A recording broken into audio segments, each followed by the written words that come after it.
Hey, Chat GPT, can you write a pitchfork essay on why Feels is an amazing album?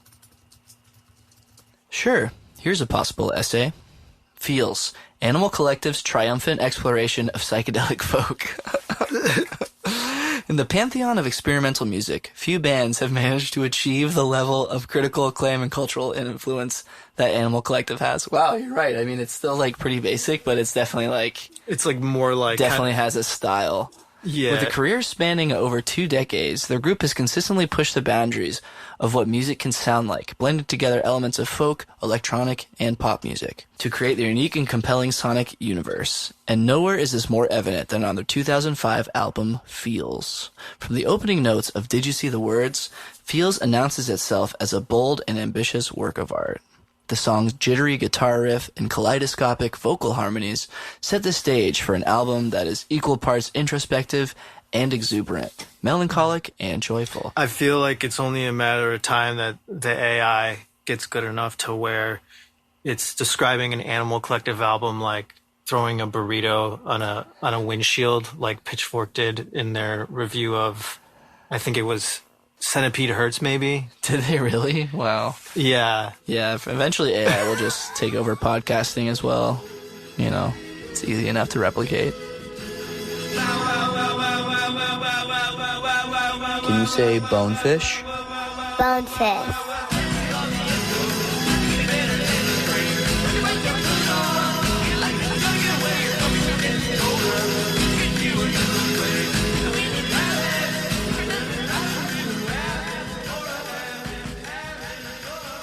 And we're back. Okay. And we're back. Hello. Welcome back to Bonefish, podcast about the Animal Collective. I'm Christian, and with me as ever is, he likes to drink with horses, and he knows the Chinese ballet. It's Justin. Hello, zoners. We're back again. Yeah, we're still going with this, and we're going to see where this takes us. I guess we'll give you a little background on what to expect from the pod. Obviously we're going to be going deep on Animal Collective and the Animal Collective universe.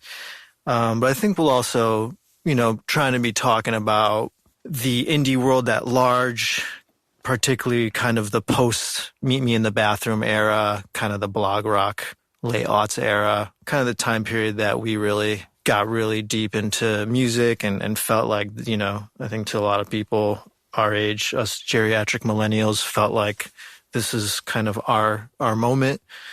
And so, yeah, the oral history, Meet Me in a Bathroom, which became it was a Showtime documentary. A book, yeah, Lizzie Goodman, I think, or anyway. Yeah. And it was recently a Showtime documentary. Book's a really fun read. Anyway, I'm sure if you're listening to this, you know about it. But it largely deals with sort of the Manhattan Strokes LCD sound system, as era, from 99 to let's say 05, 06 really. And yeah, left out of that is kind of what I feel like is was the next ascendant era, which was kind of the Brooklyn, Williamsburg, more experimental arty stuff like Anco and Grizzly Bear and Dirty Projectors. I guess that's waiting to be written. You could write another book about that. Maybe they could have shown more love in that book to this underground scene was kind of percolating when this scene was kind of, peaking. So they were definitely, they were kind of on the periphery, I think, of that. And I don't think they really related to the new rock revival. Mm-hmm. But, I would have loved kind of more background on that, even just in the book, maybe. Because I don't even think, they're not any Gang Gang Dance or Black Dice or Wolf Eyes. Some, if we're remembering some guys, as they say, Wolf Eyes and some of these more Brooklyn-based than Manhattan-based bands. But yeah, I mean, it's interesting to think about this whole other, kind of movement, which was very much a response or very different to the new rock revival was kind of beginning and happening. Because, certainly Sung Tongs was a thing, 04, 05, that was their first kind of main level up.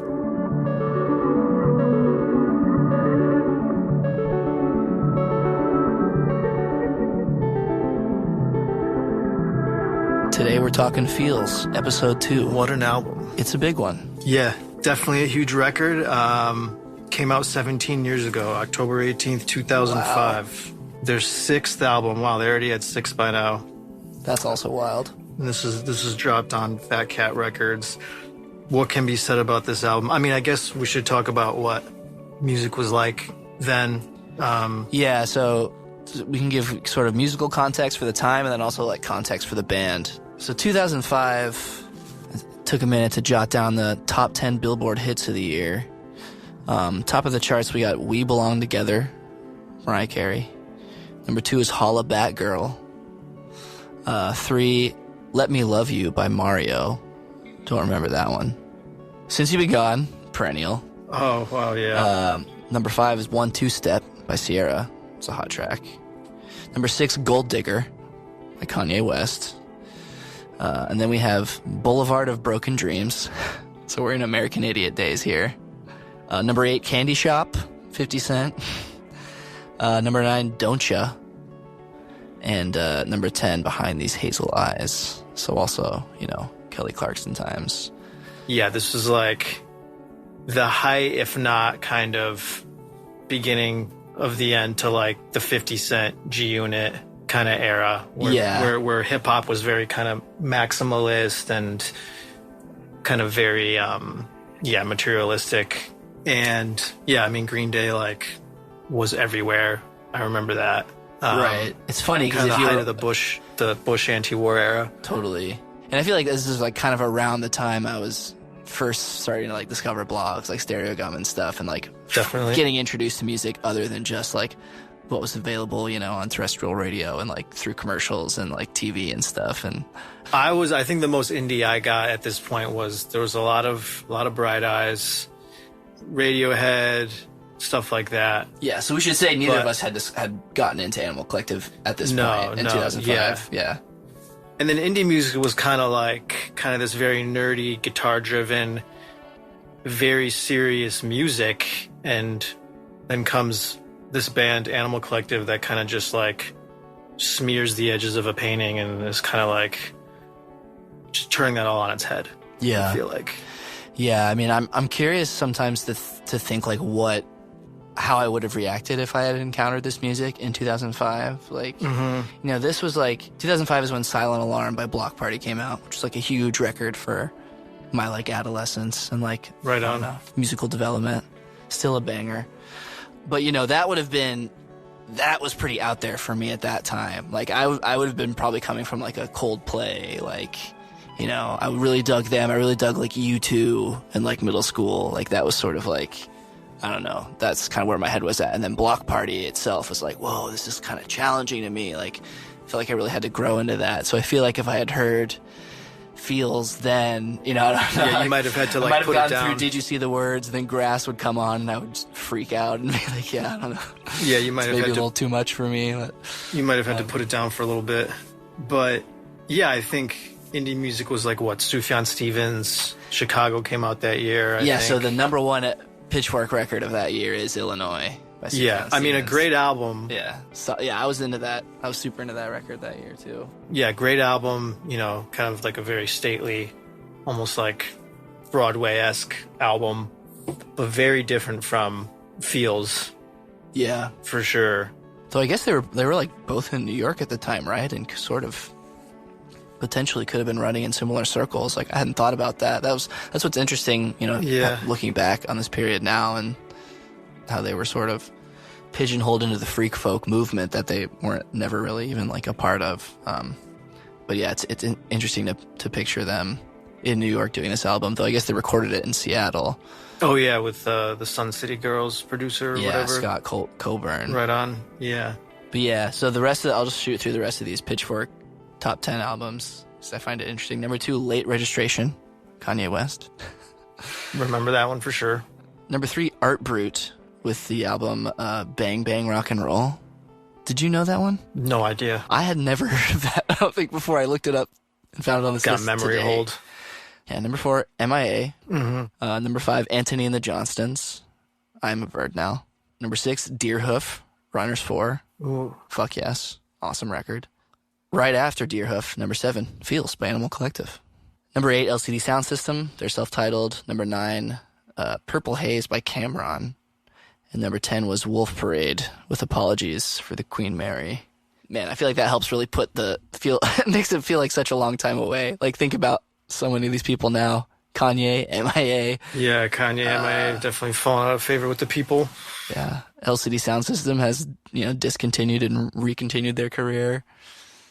And also, an interesting context for the band, Animal Collective, they had just released Ariel Pink's album on their record label, Paw Tracks. Oh, wow. That's right, yeah, because they put him on.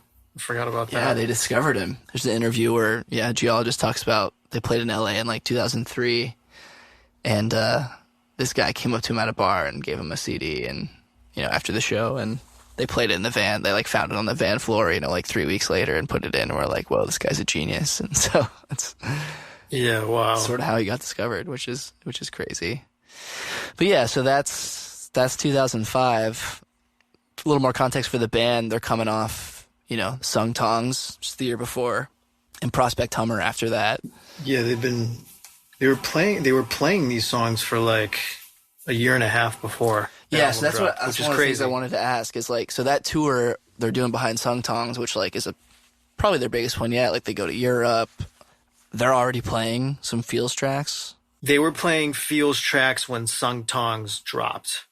Oh, okay. They started playing Feels songs, I think, a few months before the Sung Tongs album dropped. Yeah, it's pretty crazy. Did they do a Sung Tongs era tour with just Avi and Panda Bear, or the whole band touring? Okay, they did. But that tour was, I think, in the year leading up to Sung Tongs. So I think the Sung Tongs tour was like 2003. Maybe a little bit of 2004, and then Sung Tongs came out in, I think, May or June 2004, which is like one of the really cool things about this band is like the beginning of the album cycle is the live set, and then the end of it is kind of when the album drops, kind of the reverse.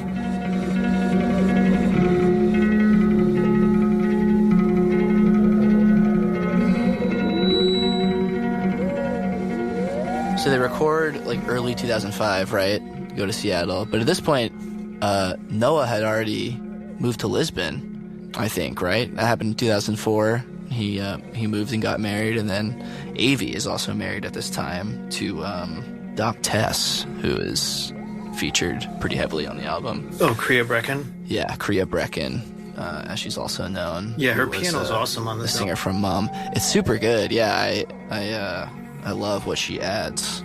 Kind of these like teardrop piano lines all over the record. Definitely stands out for sure. Yeah. But yeah, it's crazy that they still stuck together as a band, even though they were all over the place geographically. Yeah, it is cool. It seems like, even though they were growing up and moving, they always wanted to make the band a real priority. It's crazy seeing pictures. I found this Fader cover story from 2005 about Animal Collective. It sort of was released like right around when Feels came out, and there's some great pictures in it. They're like done on film, and it's crazy how much younger they look. Like it's babies. Yeah. It's wild, dude, and like it's really interesting, like looking back on that period. But yeah, so they go to Seattle to record with Scott Colburn. Did you ever listen to Sun City Girls? That's not an album that's not a band I was been familiar with, but no, I honestly checked out their stuff through Animal Collective. Okay. But I can see the connection. Yeah. I guess Scott Colburn saw one of their shows, right? And they just asked him if he'd produce. Oh, nice. Yeah, no, I don't know this story. I know they had been fans of like Sun City Girls stuff. Yeah. I think he just was at one of their shows and they asked if he'd produced the record, and he said yes. Nice. Which Sung Tongs they had done on their own, right? Like with Rusty Santos, who kind of engineered it, but he was sort of like more a friend, not really like a producer. If I'm not mistaken. Yeah. So I guess Dave and Brian, a lot of the origins of the writing for this album came from Dave playing Brian's friend's old piano, which was like super out of tune, hadn't been tuned in forever. It was kind of like all wonky. and they recorded a lot of like samples on there that sort of served as like the basis for a lot of the songs on Feels. And then so to like finish the album, they had to retune like the rest of the instruments, like A.V. Taylor's guitar, Dave's guitars, and this, this weird tuning that matches that out of tune piano. Yeah. And then when Kriya Brecken comes in to do her piano, they had to like hire a piano tuner to come in and just like fuck up the tuning of the piano to make it match. It reminds me of like Lamont Young. You know Lamont Young? No. He's he's like an early American minimalist composer who he's from California, but he like came to prominence in the whole New York like Fluxus sort of art scene. What he considers his masterpiece is this piece called The Well-Tuned Piano, where he gets this piano moved into this, whatever concert hall he's performing at, and tunes it to just intonation, which is like, he takes it out of like the chromatic scale and puts it into like, this alternative tuning that is like based on mathematic intervals and like frequencies. And it's like Love it. He calls it like an ongoing progressive like solo piece for piano that's like this 5 to 6 hour improvisation.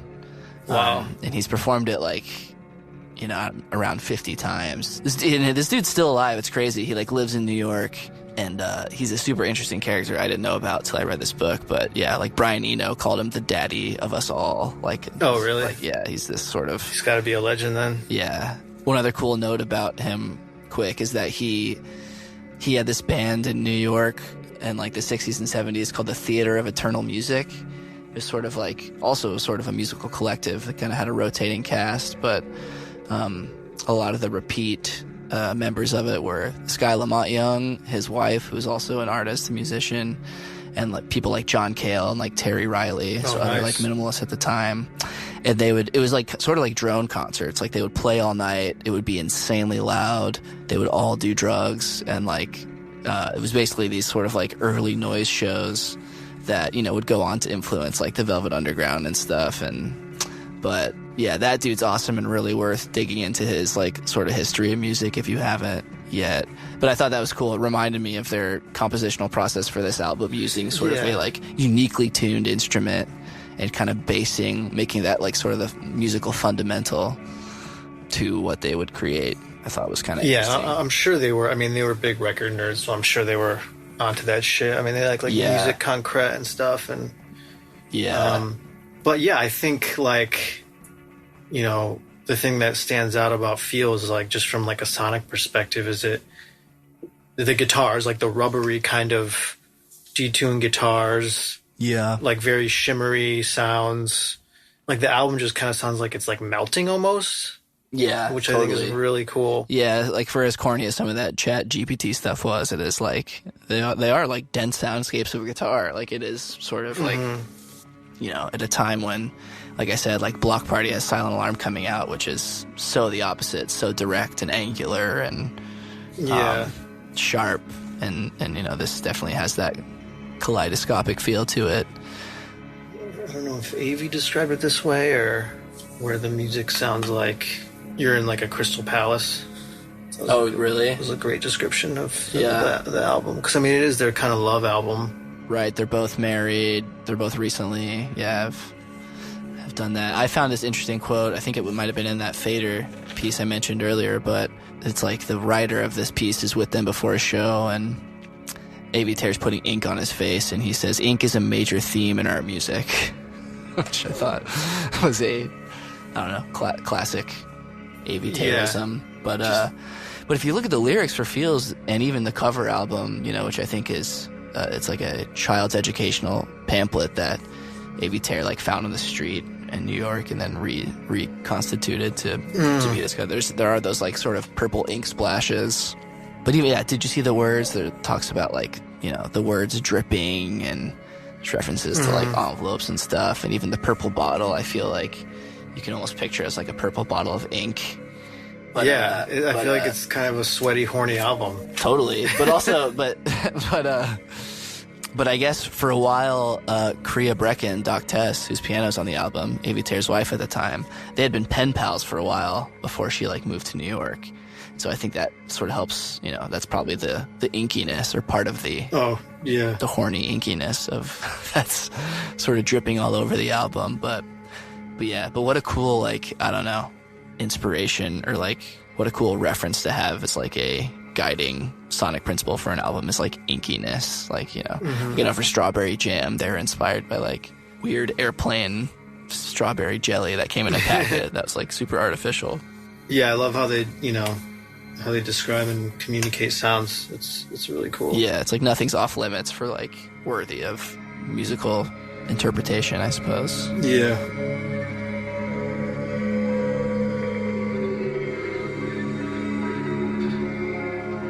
What do you think of when you listen to this album, or, what sticks out to you? I guess sonically. I think for me, I think of like energy with this album. Like I think of especially a guy who came into the fold after Merriweather Post Pavilion came out. I mean, that's super energetic record too, but it's a little more headphonesy, a little more cerebral, a little more like hi-fi, a little more, like, whereas this sounds, I mean, this is like the period I most wish I could have seen them live in, with this sort of stage setup, with Panda Bear doing like the stand-up drums, AV and Deacon playing guitar, and then Geologist doing the like, crazy sound sampling mini disc stuff that he does. Like when you look up YouTube videos of this era, and especially playing these songs, even seeing them now when they play Feels tracks, there's a special, like, you think of those tracks like Grass, and just that kind of galloping, like gleeful, euphoric energy. Very wild energy. Yeah. I mean, when I listen to that, I feel like I could run through a brick wall. But what about you? Yeah, Grass was an early one I heard from the band. Yeah, didn't you say that was one of the first Animal Collective songs you'd heard? Yeah, that and My Girls. But I mean, that's interesting. Did you like Grass right off the bat, or did you? Yeah, definitely loved it right off the bat. It just reminded me of like if Brian Wilson and Lindsey Buckingham formed a band, this is what it would have to sound like. I loved it. I loved the energy.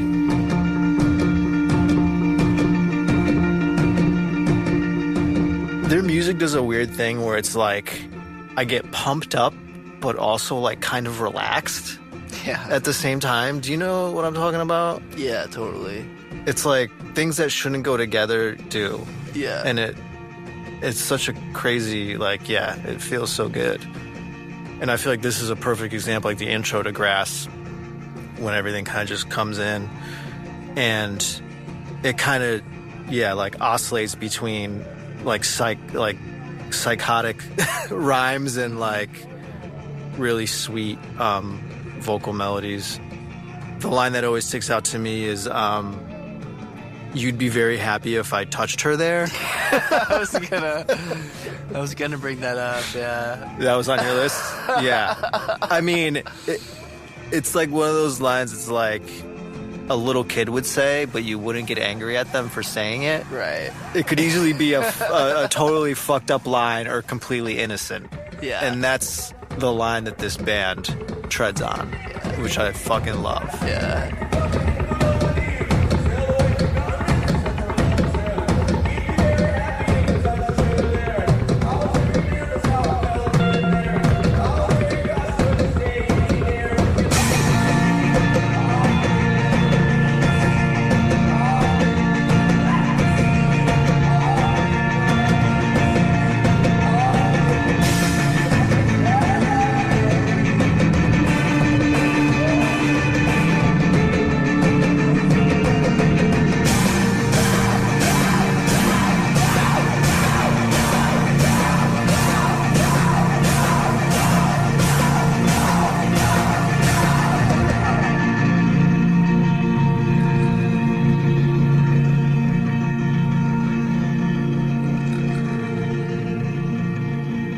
I think after that I think I heard Banshee Beat next. Might be my favorite track on the record. Yeah. I love that song. Yeah, there's some, there's definitely some all-time Anko songs on here. Banshee Beat, Purple Bottle, Purple Bottle Live is just like amazing because by the end they're just like hopping up and down around stage, like going nuts. Purple Bottle is an all-timer, I think, both studio and live track. In fact, one of my favorite live YouTube videos of Animal Collective is a performance of the Purple Bottle, which I think we watched like one of the first nights we hung out. We just ended up like searching Animal Collective videos on YouTube late one night. Yeah. But it's a performance. It's in is that with the Stevie Wonder reference? Yeah, so it's this live video of Purple Bottle. It's from 2006, a performance at Tea in the Park Fest, which I think is in like Scotland. But yeah, there's the interpolation of Stevie Wonder song.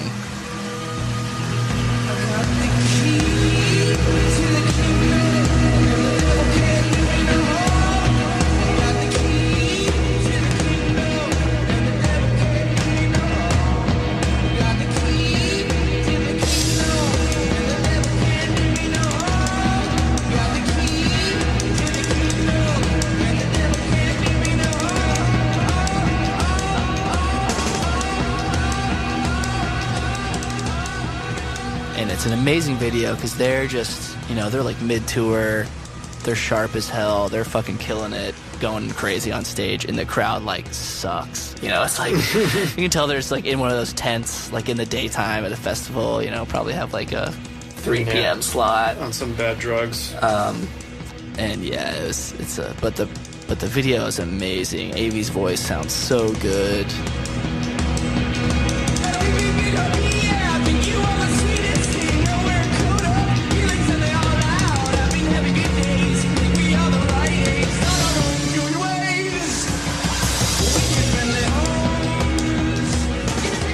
Drumming is incredible, like the rim clicks and just all it's so sick. Some great AV screams.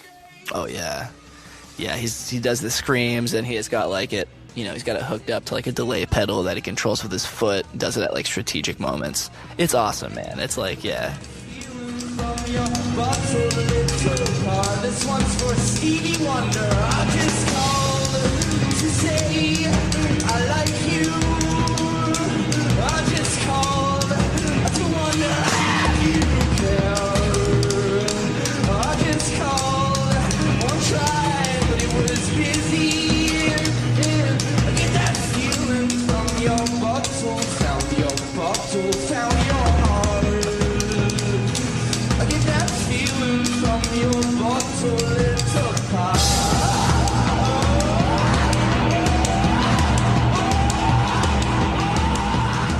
I've had a great time every time I've seen Animal Collective live, but when I think of this era, I'm like, shit, that would have been amazing. Yeah, that if I had a time machine, I would definitely go back to check out one of those sets.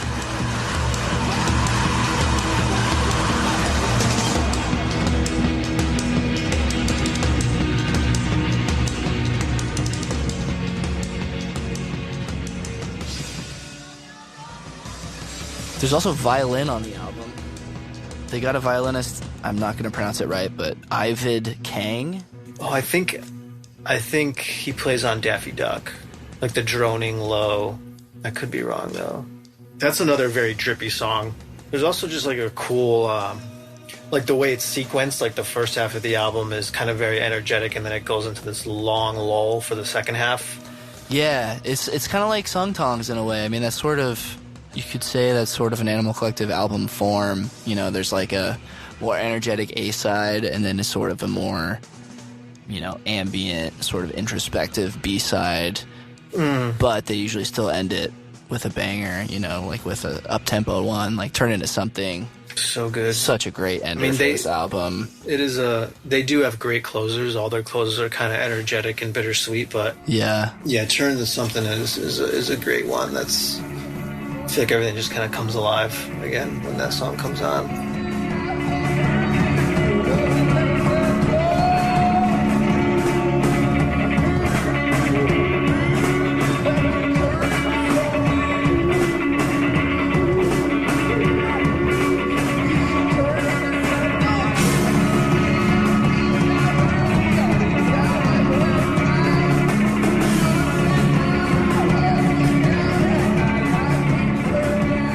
Speaking of the live show, Yeah, there's a lot of great live shows from this era. A really good one that I've returned to over the years is April 30th, 05. I think it's Kentucky, but the first 3 songs, it's like 20 minutes or so. It's awesome. It's people turn into something into Loch Raven, and it's just such a cool little like sequence of tracks. Turn into something sounds really different. They really like draw it out. It sounds more like kind of like countrified kind of.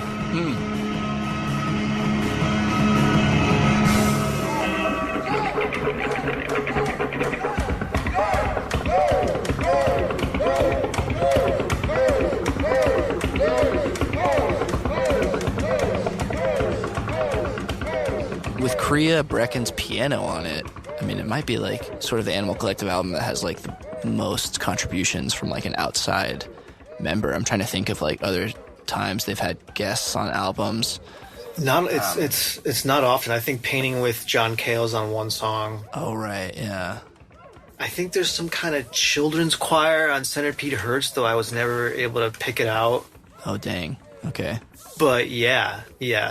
This is definitely not a band that usually collaborates. I feel like they have such a specific musical language that they only know how to kind of play and communicate with each other. Yeah. Which makes sense because, you know, they've been friends since they were right little and making music for so long, and it's kind of hard to penetrate that. Yeah. Which is also why they're so good and interesting and cool, you know? Totally. They have their own musical language. Yeah. Yeah. It's cool that Kriya Brecken was able to, like, tap into that, though, because that piano is really sick. Yeah. I guess she also sort of was inspiration for the name of the album, Feels, according to some stuff I've read online. It's like, yeah. Because, you know, she's Icelandic, so she, I guess, instead of, like, when she talked about her feelings, she would say her feels.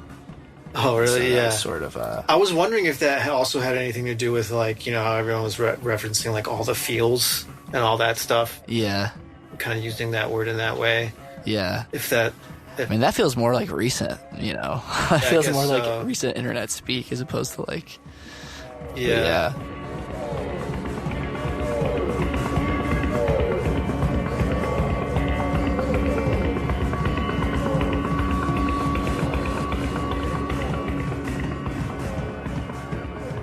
But yeah, speaking of affecting the culture, you know, Panda Bear's stand-up sort of drumming style with this. Yeah. You know, do you think this helped give birth to the later, you know, 2010 hey-ho folk bands bringing out auxiliary percussion on the stage and playing backup snares and toms to wow the audience? I mean, I think so. I feel like, you know, after this, like, everybody in Brooklyn had a floor tom and a delay pedal in their band.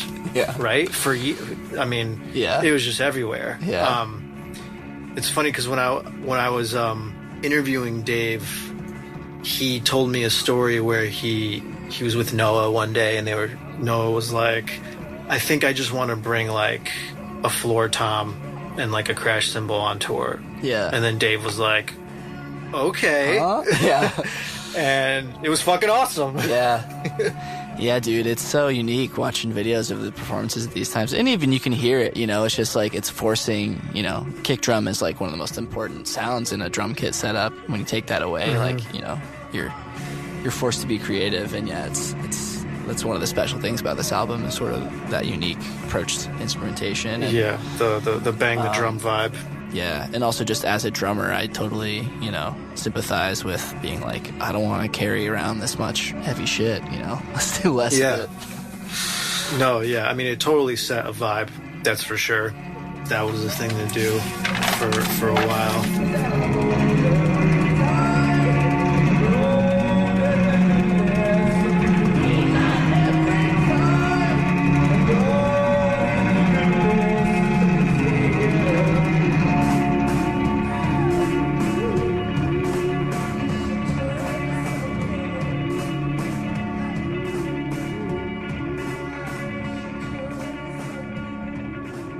How does this album sound to you now? Like, does it sound modern? Does it sound dated? Does it sound like early aughts indie? Like, because to me, I feel like this album sounds like the best out of like pretty much any Anco release. Like, like revisit wise? Yeah, like I haven't really. I feel like this album, this era, kind of just like really sounds good now. Like it kind of really holds up. Yeah, there does kind of feel like something sort of timeless about it.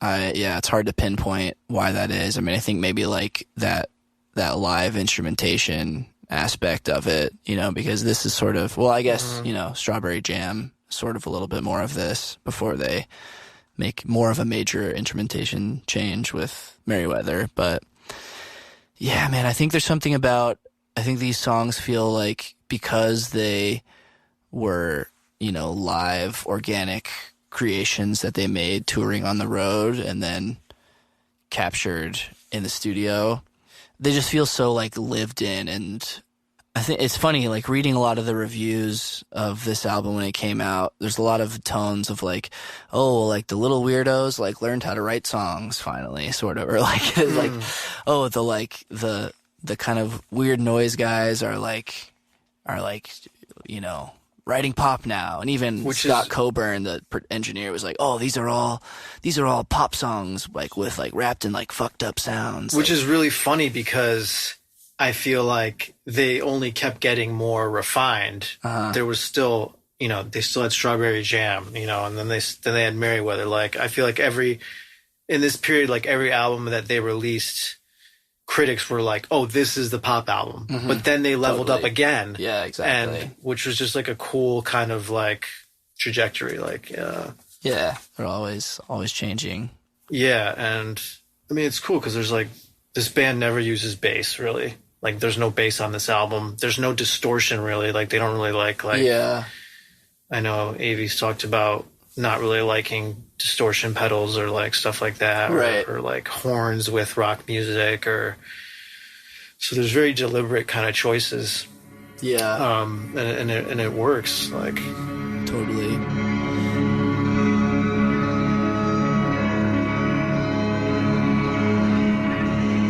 You know, one of the great things about this band is that they're able to put together things that don't usually go together well. A lot of disparate sounds, especially like extremes, you know. They can be screaming and yelping one moment and then kind of like singing these beautiful like lullabies in the next, and it all works, you know. Yeah. Yeah, singing is great. I mean, it's mostly Avi. I feel like he's kind of like smiling during this whole album as he's singing. Yeah. You know, like that Avi vibe where he's kind of like, yeah, it's like, I don't know how else to describe it. He's kind of like got a mischievous kind of totally tone to him. Yeah. Really cool. Yeah, he seems very happy and not afraid to show it. Yeah. No, a lot of joy in this album, which is really cool. Yeah. I mean, is it maybe one of the, like, it's all four of them and they worked with an engineer and it's professionally recorded, you know, could that maybe be one of the reasons it's such a standout? It's like maybe the first time they, as sort of like a proper touring band, you know, combined all four of their powers, as it were. Yeah, I mean, it was definitely like a professional level up. I mean, what was the last foursome and co-release was Here Comes the Indian before this? Yeah. Sounds like two completely different bands. Right. It's crazy. Yeah. But yeah, I feel like this was part of one hell of a run. Yeah, Song Tongs through I would say through Tomboy. If we're counting all members of the band, I think it was like the sweet spot for sure. Yeah. What was your favorite song on this album? Dude, I don't know. If you had to pick. Yeah, Grass, Banshee Beat. Yeah. Is this your favorite Animal Collective album? I think it's number 2. I mean, these days... Yeah, currently. These days it might be number 1. Nice. It's definitely my favorite of, all of them together. I think, yeah. If I had to, rank all the albums with them together, it'd be, Feels, Strawberry Jam, Time Skiffs, then Arc, and then maybe Centipede.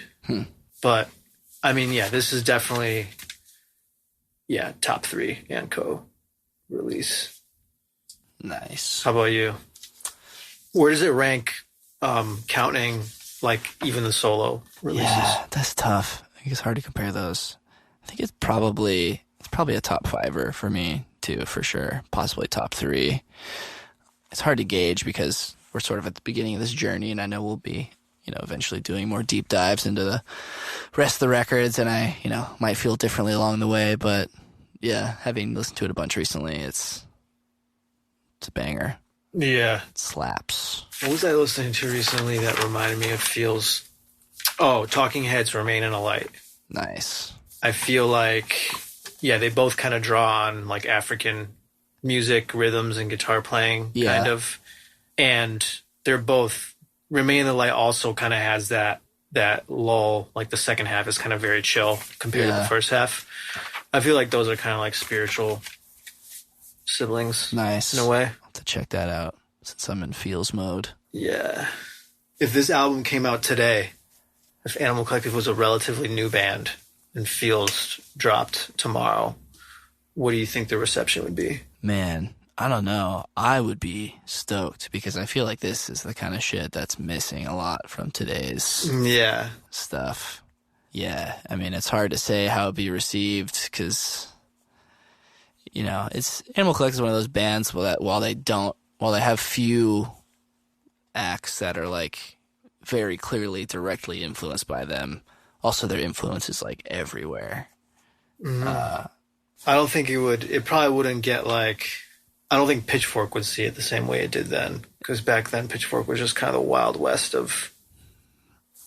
Yeah. Also, Pitchfork feels so different. Like, I feel this was their number 7 album of the year that year, and like, this 2 years ago they gave WAP the song of the year. It just feels like sort of a right. I mean, I feel like if Feels came out this year, it'd maybe make like top 50 or something. Yeah, under the Condé Nast regime. Yeah. Or maybe it would get Best in Music and then not on the year-end list, like our buddy Time Skiff. Oh, yeah.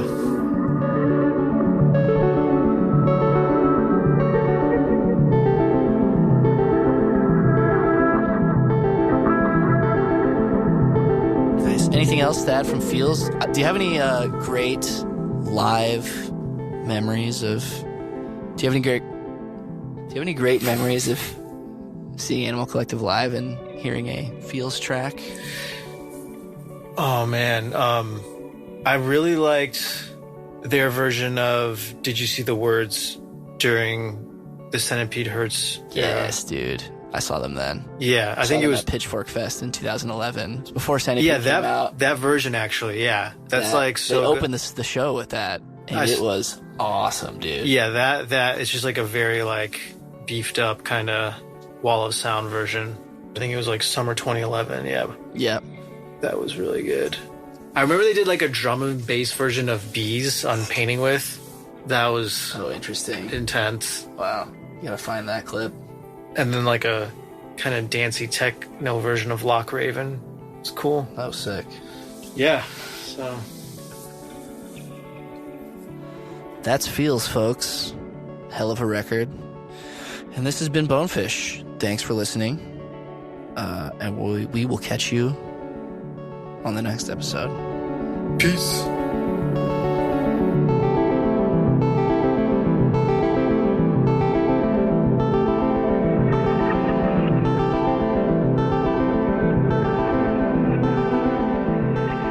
Hey everyone. Just wanted to let you know quick that if you want to follow the show, we're on Instagram at bonefishpod. And then the email is bonefishpod@gmail.com in case you want to reach out. And hey, if you're digging it, why not leave a review, a rating? That all helps other people like you find the show. Thanks. Bye.